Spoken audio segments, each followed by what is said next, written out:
list of regards to the fellow members of the Alpha branch of the Utopia. And now, commencing video.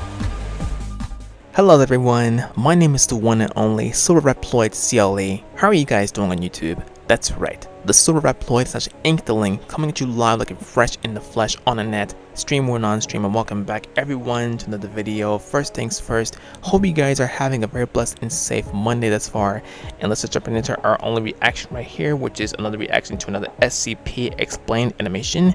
And today we're looking at SCP, oh, I got a Steam notification. Either way, aside from that, my bad guys. Today we're looking at an SCP animation, SCP-1007, Mr. Life and Mr. Death. You know, just looking at the title of the SCP title makes me think of that one series that I saw on Amazon called Mr. and Mrs. Smith. I wonder if they have a new season because the first season was top notch. I look forward to seeing more of them, but either way, aside from the Mr. and Mrs. Smith discussion, let's go ahead and see what they have here, which is probably going to be a very gruesome time. I don't know, but we'll see.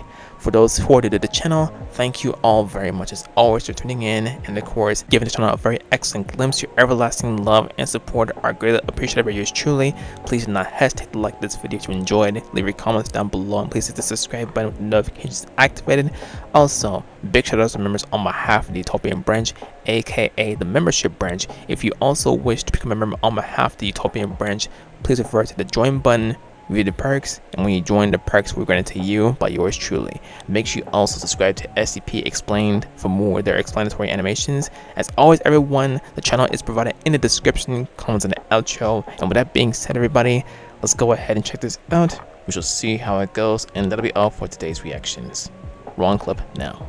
Hi everyone, before continuing, it is with great pleasure to let you guys know that I made a cameo. If you'd like to receive a personal video shout out from me, whether it's your birthday, your wedding day, or if you even like to receive a congratulatory shout out for your gaming achievement, sporting achievements, social media account milestones, and so much more to help you to also start your cameo journey, please refer to my link located in the video description. A man is sitting in a chair inside a containment cell at the SCP Foundation. The man is dressed normally, and he isn't trying to escape or attack the researchers who are observing him. Seems like a very chill SCP, but I don't want to take that with a grain of salt though. Meaning I don't want to sugarcoat it because, well, chances are he might have some hostile antics, but let's just see. The only thing that makes this man different from you or I is that he ages. And I misread right the title in too, front of Mr. Life and us, Mr. going Death. from a teenager to an old man in a matter of minutes. At first glance, SCP-1007 looks very normal, just a corpse lying in a standard coffin. Well, the corpse of an old man in a coffin being kept locked up in a containment chamber is normal when compared to some of the other strange anomalies that are found in the SCP Foundation's archives. Inside the coffin with SCP-1007 is a small metal key, and this is quite literally the key to seeing what makes this anomaly so special. On SCP-1007's back, between his shoulder blades, is a small keyhole. X-ray scans of 1007 have shown that the keyhole is just an empty socket. It's unconnected to anything. There's no internal clockwork mechanisms or other machinery that should be able to be activated by a key. When the metal key that is kept in SCP-1007's coffin, classified as SCP-1007-1, is inserted into the keyhole on 1007's back and turned, something truly incredible happens.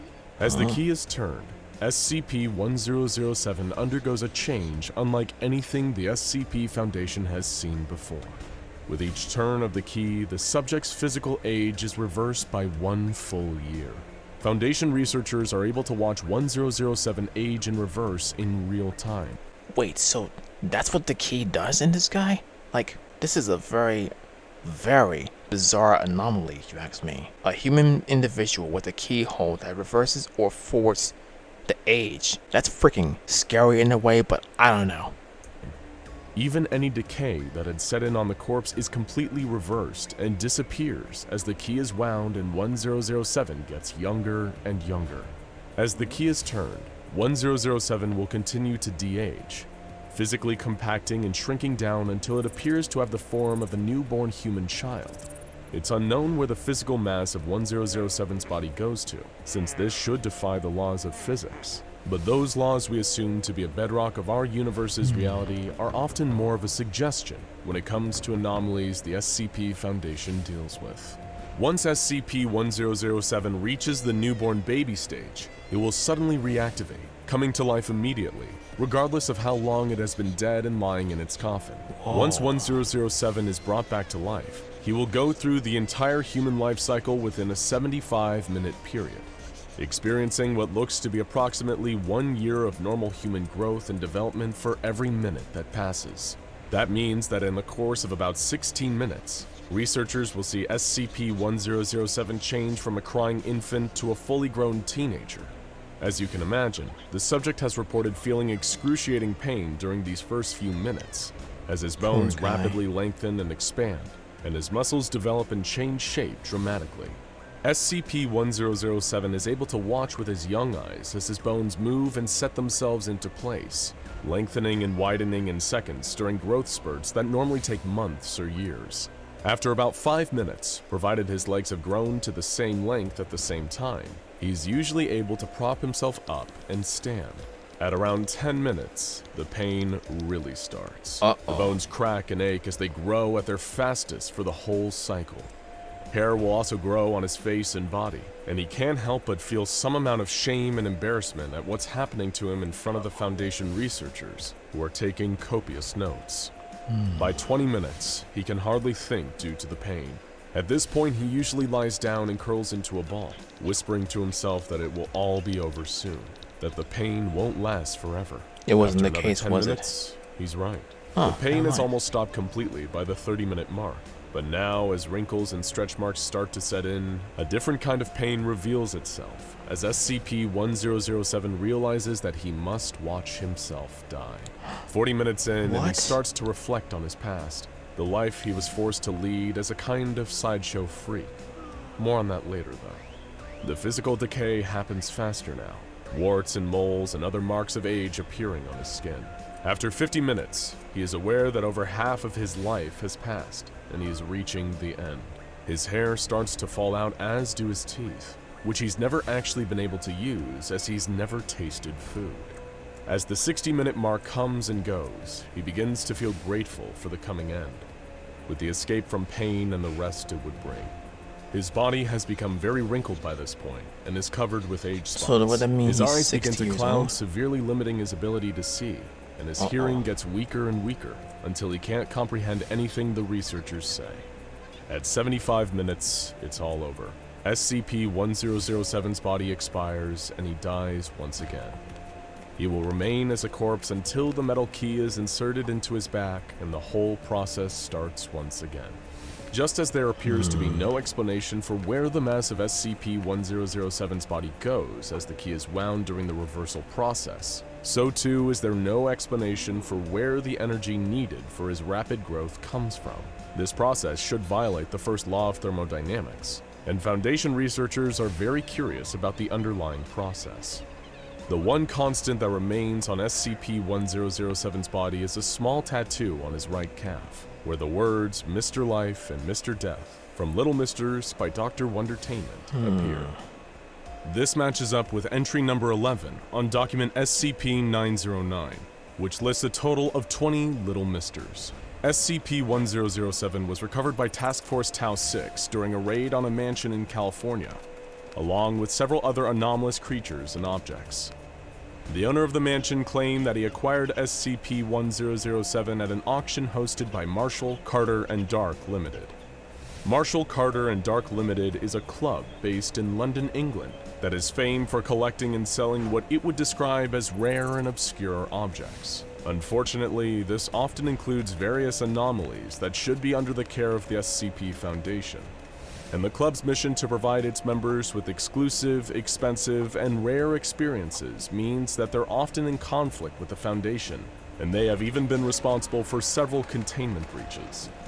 Marshall, Carter, and Dark Limited continues to be a very secretive organization, and the name of the director and a list of its members have so far been very difficult to obtain. At the auction they hosted, where SCP-1007 was offered for sale, there were apparently, along with Mr. Life and Death, at least 4 other Misters for sale. though the identity of the other buyers and which little misters they may have purchased is still under investigation. The fact that SCP-1007 has the name Mr. Life and Mr. Death seems to imply that he may have originally been part of a set, though this counterpart Little Mister has yet to be recovered or even identified. In interviews with SCP-1007, he has given his own personal theory that he embodies both names, and the designation is a reference to the way he alternates between life and death. However, the possibility still remains though that he may have a twin of sorts, and the Foundation continues to investigate its possible identity and location. SCP-1007's brief 75-minute life followed by a death that lasts until he is rewound by a special key means that he is easily contained and has been classified as safe. He is only to be activated during routine testing, and after experiencing death, he is to be placed back into his coffin along with the key. In keeping with current regulations for all anomalies that have been Well, given that the key is with him inside the coffin, shouldn't they keep it like secure so that encrypted so that way people won't tamper with the key in the body itself if they want to like rewound him? designated as Misters. SCP-1007 is to be contained in Hall 8 of Site 13 for additional observation that answers my and question. study. Now go watch. Okay, so that answers my question right off the bat. It's like it read my mind. But either way, that right there was the SCP anomaly where they were talking about 1007, where, you know, part of me wants to question if he had a life, let alone just his code name, Mr. Life and Mr. Death. How he had a life, like he had kids, he had a wife, and he had a job or stuff like that. Part of me wants me to ask that question, but frankly, given the details and whatnot, he was just like an anomaly with the ability to rewind time and of course forward his aging and whatnot. So basically like a rewound type of anomaly that they still confirm it's safe and whatnot. Honestly, this one was a lot to take in because given that he aged so quickly after each minute, like given that it's been 75 minutes, would that mean that he was 75 years old? Because when it shows 16 minutes, it showed he was 16 years old, a teen. But given that the time had passed to at least 75 minutes, that wants me to think that he was 75 years old and he like, yeah. What do you guys think? Also, if you're seeing this right now, this is actually a premiere because, well, last week I got sidetracked because, well, I was looking at different episodes and I came across this one, but you'll definitely see this today. If you're watching this today, that's because I recorded this last week, so hope you enjoyed it either way. And if you did, as always guys, please hit the like button, leave your comments down below, subscribe for more, the notifications activated. Also make sure you subscribe to SCP Explained for more of the explanatory animations. Channels provided in the description, comments in the outro, and guys, social media, Twitch, and my song list provided down below. If you want to request a personal video shout out from yours truly, you may do so by referring to my cameo link in the video description. If you also wish to commission a song that you can use for your projects, etc., please do not hesitate to reach out to me via social media. We'll go from there for either song commissions. This is yours truly, Silverreploid CLE, signing off for now. Love you guys, stay fresh in the flesh and off the hook, and on behalf of Utopia, I will catch every single one of you in the next video. Have a blessed and safe Monday, everyone, and I'll see you again soon. Want to let you guys know that we recently reopened the store and new season merch is officially available. Claim your piece in the link in the description of the video and you'll have the merch in the palm of your hands. My treat to you for your everlasting love and support. Some quantities are limited. Hey guys, Silverreploid CLE here. I want to thank all of you for watching this video. Please smash on the like button, subscribe for more content if you're new, and please turn on the push notifications. And also, please make sure you check out my other videos or any video on display and show tons of love and support for not only me, but to those who are also involved. Have a great one, and I will see you guys in the next video. Bye!